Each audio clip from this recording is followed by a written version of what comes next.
Frontrunner, nag-emerge sa landing spot ni Ja Morant. Edwards, nagdemand na ng pagbabago sa Timberwolves. At Brandon Podziemski, nangialam na sa number 11 pick sa draft. May isang nangungunang team ang lumitaw bilang posibleng makipagpalitan para sa hindi masayang star ng Memphis Grizzlies na si Ja Morant, ayon kay Sam Amick ng The Athletic sa programang Run It Back ng FanDuel TV ngayong araw. Ayon kay Amick, ang dalawang pangunahing teams na madalas niyang marinig na konektado kay Morant ay ang New Orleans Pelicans at ang Sacramento Kings. Sa dalawang ito, sinabi ni Amick na malamang na mas pabor siya sa Pelicans bilang destinasyon niya. Si Morant, ang 26-year-old former All-Star, ay inaasahang ipagpapalit ng Grizzlies ngayong summer. Nagtapos ang Memphis na may record na 25-57 nitong nakaraang season at si Morant na lamang ang natitirang miyembro ng former Big Three ng team matapos maipagpalit sina Desmond Bane at Jaren Jackson Jr. sa nakalipas na taon. Samantala, mababa rin ang kasalukuyang trade value ni Morant. Nakalaro lamang siya sa 20 games ngayong season dahil sa mga pinsala sa siko at binti at tila desperado na ang Grizzlies na maalis sa kanilang salary cap ang kontratang nagkakahalaga ng $42.2 million para sa season 2026-2027 at $44.9 million para sa season 2027-2028. Para naman sa Pelicans, kailangan din nila ng panibagong sigla matapos magtala ng 26-56 record ngayong season.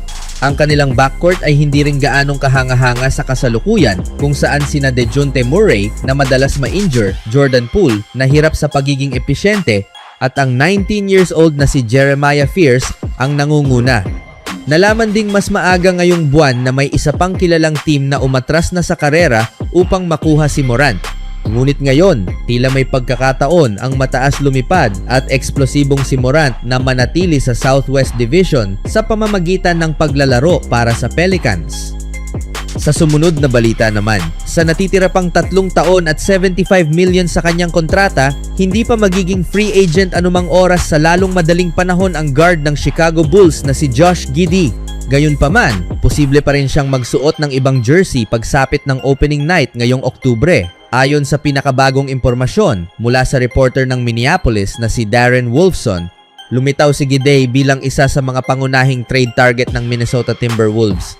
Sa 54 games noong nakaraang season, nagtala ang 6'7" guard ng average na 17 points, 8.3 rebounds, 9.1 assists, 1 steals at 0.5 blocks kada laro, habang nag-shoot ng 44.8% mula sa field at 36.4% mula sa 3-point line. Kasama nina Anthony Edwards, Jaden McDaniels at Joan Beringer, tila na itakda na ng Wolves ang kanilang pangunahing grupo para sa mga susunod na taon.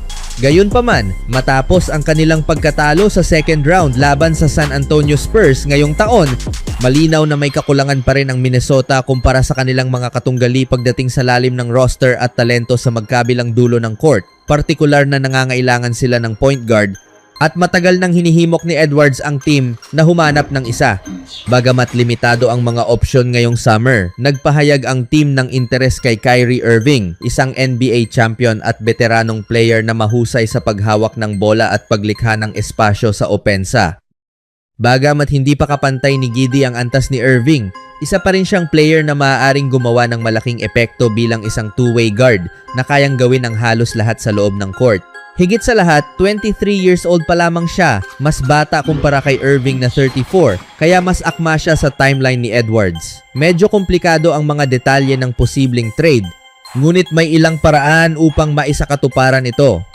Isang senaryo ang maaaring magpadala sa Julius Randle mula Minnesota kapalit ni Giddey na makakatipid ng milyon-milyong dolyar para sa team. Posible ring makakuha sila ng mga future draft picks bilang bahagi ng kasunduan. Isa pang opsyon ang pagsama kay Naz Reid sa trade na may nakalaang sahod na $23 million para sa susunod na season. Maaaring targetin ng Timberwolves si Giddey dahil sa kanyang husay at potensyal na makatulong sa team nang hindi kinakailangang isuko ang kanilang pangunahing veteranong players. Samantala, ang Chicago Bulls ay maaaring makinabang sa pag-trade sa kanya upang makakuha ng mga asset para sa kanilang rebuilding process, lalo na matapos ang mahinang season na nagtapos sa record na 31-51. Kung makakakuha sila ng mahahalagang player kapalit niya, maaari silang maging mas kompetitibo sa susunod na season.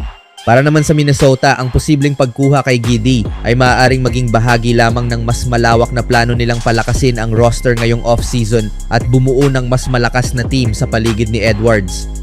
Sa huling balita, kailangang kumilos ng mabilis ang Golden State Warriors kung nais nilang muling buksan ang kanilang tsansang magkampiyon at mabigyan si Stephen Curry ng isa pang titulo. Bagamat naiulat na aktibo sila sa trade market at may ilang target na free agents na, ang pinakamagandang oportunidad nila upang makamit ito ay maaaring nasa draft. Ang pagpili sa ika-11 na pwesto sa draft ay isang magandang posisyon para sa kahit anong team, ngunit dahil sa dami ng talentong magagamit sa nalalapit na draft, mas maganda ang kalagayan ng Warriors kaysa karaniwan na akmang-akma sa kanilang agarang pangangailangan. Dahil sa itinakda nilang layunin na makabalik sa panalong landas sa lalong madaling panahon, kailangan nilang makahanap ng mga players na makapag-aambag agad. Wala nang sapat na oras ang Warriors para maghintay na makapag-adjust pa ang kanilang mga rookie o mas malala pa, mga ilangan ng panahon sa G-League bago makatulong sa team. Hindi lamang ito opinyon ng media, ito rin ang pananaw sa loob mismo ng locker room ng Warriors ayon kay Brandon Podziemski sa isang panayam sa 95.7 The Game. Bilang isang organisasyon, nasa yugto kami kung saan gusto naming manalo ng mas marami hanggat maaari. Sa ika-11 pick, kailangan mong humanap ng isang player na handang pumasok at agad makagawa ng epekto, sabi ni Podziemski. Naugnay na ang Warriors sa ilang players na maaaring piliin nila sa draft kabilang sina Aday Mara, Braden Barris at Morris Johnson Jr. Ngunit sa lahat ng pangalang naiugnay sa Warriors na maaaring agad makapag-ambag, si Yaxel Lendeborg ng Michigan ang tila pinaka-promising. Malaking bahagi ng dahilan kung bakit mukhang handa si Lendeborg na agad magkaroon ng epekto ay ang kanyang karanasan, lalo na sa paglalaro para sa Wolverines sa kanilang NCAA Championship season, pati na rin ang kanyang kabuuang karanasan sa kolehiyo. Nakapaglaro siya ng 5 season sa kolehiyo, 2 sa junior college at 3 sa NCAA at sumali sa Michigan sa kanyang ika-5 taon. Dahil sa karanasang ito, nabigyan siya ng sapat na panahon upang paunlarin ang kanyang laro at mag-mature bilang player.